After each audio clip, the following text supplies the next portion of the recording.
The 1980 Olympics hockey game between the United States and the Soviet Union has been dubbed the Miracle on Ice. Many sports historians consider the game to be the most significant event in U.S. sports history. This incredible match was played on February 22, 1980, in Lake Placid, New York, during the medal round of the men's hockey tournament. During that era, the Soviets dominated international hockey to the point that most knowledgeable observers considered them invincible and a surefire gold medal winner at the 1980 Olympics. Their players were, for all intents and purposes, professionals in every sense of the word. They were employed by industrial firms or military organizations, but spent all their time training and playing hockey as full-time occupations. Their counterparts on the U.S. team were amateurs who played college hockey and were by far the youngest team in the tournament. The team from Czechoslovakia was favored to take second place, but Team USA beat them in an earlier game 7-3. The USA and Soviet teams both played a number of exhibition games leading up to the Olympics. The Soviets played a much more demanding schedule, going 5-3-1 against the National Hockey League teams.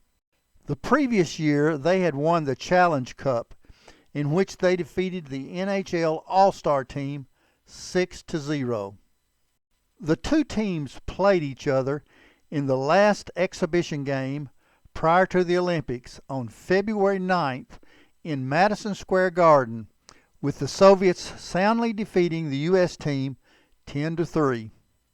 Going into the Olympics, there was no reason to believe that the young Americans could win any medal, much less the gold medal. The Americans surprised many hockey experts in group play. They started out with a 2-2 tie in their first game against favored Sweden, scoring with 27 seconds left on the clock after pulling their goalie in order to add an extra attacker. Next, they started to show that they just might be a force to be reckoned with, stunning most observers with a 7-3 win over silver medal favorite Czechoslovakia. They finished group play with victories over Norway, Romania, and West Germany to advance to the medal round along with Sweden. In the other group, the Soviets rolled through the competition with victories over Japan, the Netherlands, Poland, Finland, and Canada, with the Soviet Union and Finland advancing to the medal round. The U.S.-Soviet matchup in the medal round was scheduled for Friday, February 22nd at 5 p.m. ABC Television requested that the game be rescheduled to 8 p.m.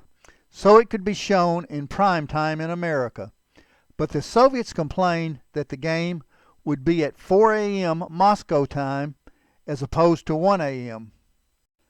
The International Hockey Federation denied the request to change the starting time. ABC made the decision to not air the game live, but instead broadcast it on tape delay during prime time. Before the game, ABC's Olympic host Jim McKay announced that the game had already occurred, but promised not to announce the results so as not to spoil it for its viewers. To this day, some who watch the game in the U.S. still believe it was live.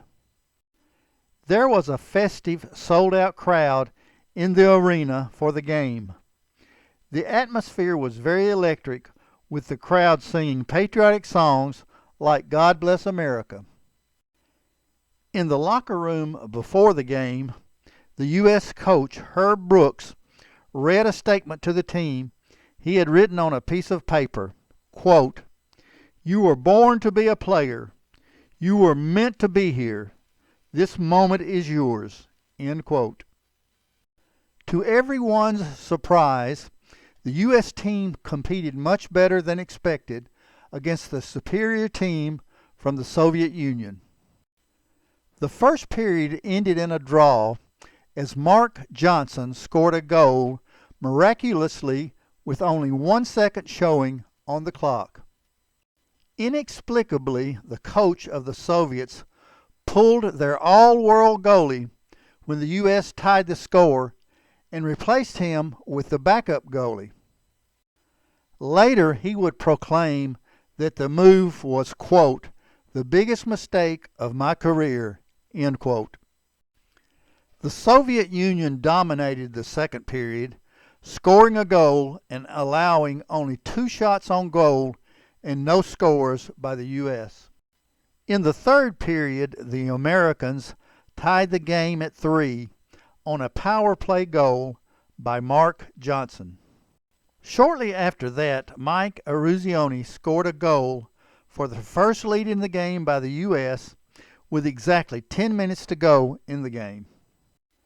As would be expected, the Soviets turned up the heat to a frantic pace and pressured the defense with shot after shot, but to no avail.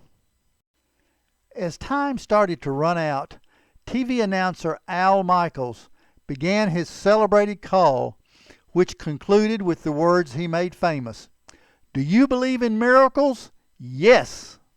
Is still loose. 11 seconds. You've got 10 seconds. The countdown going on right now. Morrow up to Silk. 5 seconds left in the game. Do you believe in miracles?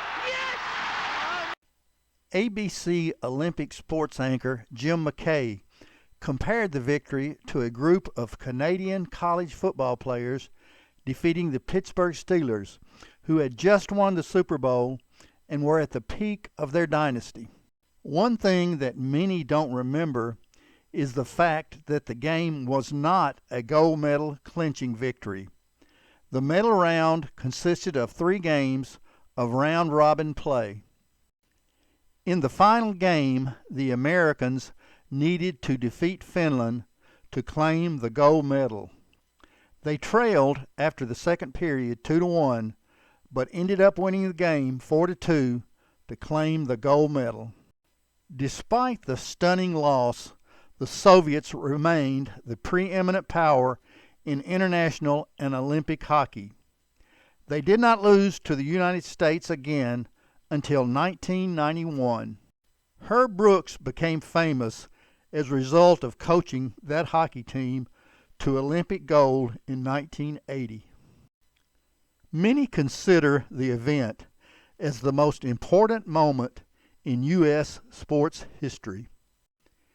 Given the magnitude of the upset and the fact the two countries were engaged in the Cold War, leads me to concur that one hockey game is indeed number 1 in the history of sports in America.